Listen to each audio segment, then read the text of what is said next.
अस्सलामुअलैकुम। वेलकम है आपका मेरे चैनल कासम स्टोरीज में। अस्सलामुअलैकुम, मेरा नाम हारिस है। ये बात 2023 की है। मैं अपनी पढ़ाई से फारिग होकर एक दुकान पे काम करने जाया करता था। हमारी दुकान पर मेरे उस्ताद के दोस्त भी आते थे। वो थोड़ी देर उस्ताद से बात करते और फिर इन्हें कोई लेने आ जाता क्योंकि वो मजदूर थे। एक दिन ऐसा हुआ कि इन्हें लेने कोई नहीं आया। उस्ताद ने कहा, बेटा आप इन्हें इनके घर छोड़ दें। मैंने कहा ठीक है और मैं इन्हें छोड़ने चल पड़ा। इन्हें शाम को 6 बजे कोई लेने आता था क्योंकि इनके घर का रास्ता बहुत खतरनाक था। वहाँ चोरों का खतरा था और सबसे ज्यादा खौफनाक बात यह थी, रास्ते में एक बहुत बड़ा कब्रिस्तान आता था। उस कब्रिस्तान में हर दिन किसी न किसी के साथ कुछ न कुछ होता रहता था। जब मैं इन्हें छोड़ने गया रास्ते में मुझे शदीद सन्नाटा महसूस हुआ और मैं डर गया और दिल में सोचने लगा कि इन्हें छोड़ने के बाद मैं वापस कैसे आऊंगा। मैंने एक बहुत बड़ी गलती कर दी। मैंने कॉलोनी का रास्ता याद नहीं किया। बहरहाल मैंने इन्हें इनके घर छोड़ दिया और उस कॉलोनी में इतना सन्नाटा था और वहाँ कोई इंसान नजर नहीं आ रहा था। मैं घबराहट के मारे परेशान हो रहा था कि काश कोई इंसान दिखाई दे।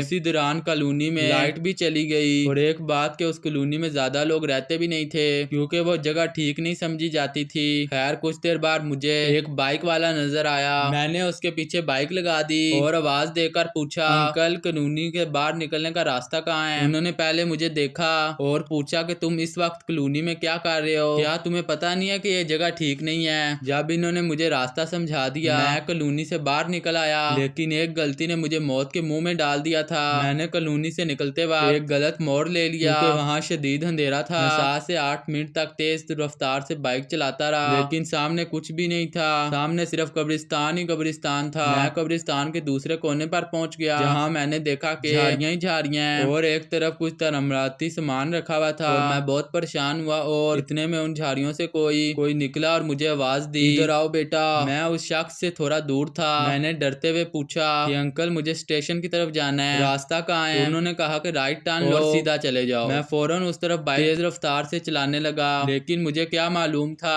कि मेरे साथ क्या होने वाला है। उस शख्स ने पीछे से आवाज दी, रुको, लेकिन मैं नहीं रुका क्योंकि मैं समझ गया था कि ये कोई इंसान नहीं है। मैं बस बाइक चला रहा था। इतने में मुझे पीछे से एक तेज थप्पड़ लगा। डर से मेरी बाइक गिर गई। मैंने कब्रिस्तान के अंदर झांका, वहाँ कफन पड़े हुए थे। एक आदमी कफन में लिपटे शख्स पर धुआं कर रहा था और कुछ पढ़ रहा था। वो मखलूक जिसने मुझे पीछे से थप्पड़ मारा था वो भी वहीं थी और मुझे देख रही थी। मैं डर के मारे बेहोश हो गया। जब मेरी आंख खुली मैं कब्र के पास पड़ा हुआ था और वो जो काला जादू कर रहा था अपने काम में मसरूफ था। मेरी हिम्मत नहीं हुई कि मैं उठूं। उसने मेरी आंखों पर पानी मारा और कहा, उठ। मैं उठा। उसने कहा, यहाँ से चल, मैं तुझे छोड़ देता हूँ। मैंने कुछ नहीं कहा। मैंने खामोशी से बाइक स्टार्ट की और वो मेरे पीछे गया और कहा, मैं इंसान हूँ लेकिन अभी तेरे साथ जो भी हुआ वो सब किसी और का काम था। वो जाकर झाड़ियों के करीब उतर गया और कहा, आइंदा कोई आवाज दे तो पीछे मत देखना। मैं तेजी से कॉलोनी के करीब पहुंचा और सही रास्ते पर आ गया। मैं फौरन अपने घर गया। रोते हुए घर वालों को सारी बात बताई। मैं होश में नहीं था कि क्या क्या बोल रहा हूँ। मेरे घर वाले पहले मुझे ढूंढ रहे थे क्योंकि रात बहुत ज्यादा हो चुकी थी